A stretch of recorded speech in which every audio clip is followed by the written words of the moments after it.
Momshi, ayan nga pala at kakain na kami. Ayan guys, ito ang ulam namin. Ay, sinigang may hipon guys. Ayan, buminapla ako sa labas ng talagang isandaan. Ayan, may hipon na siya guys.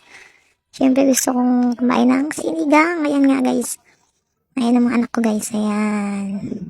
Tara guys, kain tayo. At siyempre sira na naman ang diet nyo nito guys. Pag ito ang ulam mo guys. Guys, tara, kain na tayo guys. Sandok na tayo. Oh guys, diba ang dami kong sinandok. Oh. Siyempre may patis tayo. Hindi mawawala yan. Pag may sabaw, may patis. Chari. Ayan. Oh, sarap gulay guys. Oh.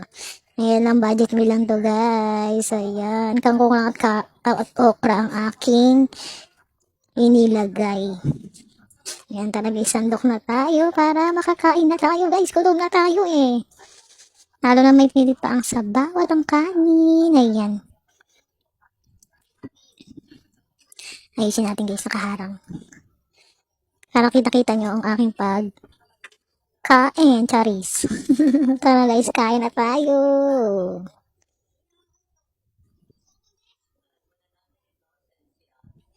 O, yung anak ko sumilip pa. O, iinom lang siya ng tubig. O, ang sarap. Guys, kahit sabaw lang, ulam na guys. Ayan guys, maliit lang yan guys. Talagang 100 lang nakatumpok na guys sa palengke. Bumili ako. Ayan, tipid lang tayo guys. Ano nang mahal yung bilihin guys. Nako. Pero okay na rin yan. Kahit pa paano. Meron tayong higupin na sabaw. Ayan guys, kain na tayo guys. So, diba?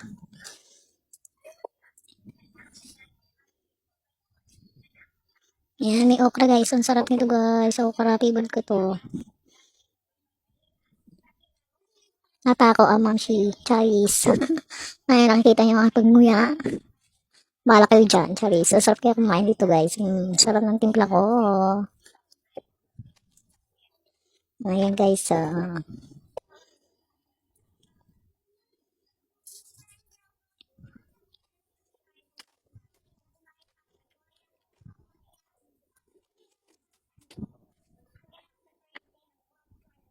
Ang sarap niya talaga guys. Naku, sira talaga ang diet ko dito guys. Naku, gabi na naman.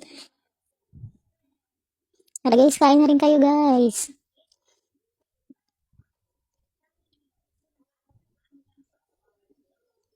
Sarap ng gulay. Sabaw pa lang ulam na guys. Tingnan nyo guys, oh.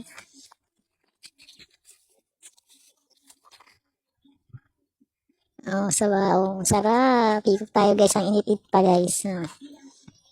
Nakulangan pa sa sabaw. Oh. Nalagay pa tayo sa plato.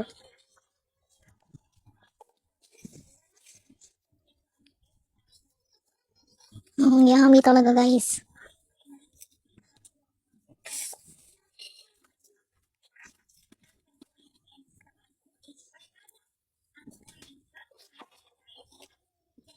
At kuha pa nga tayo ng hipon. Ayan guys. Ang sarap nito guys.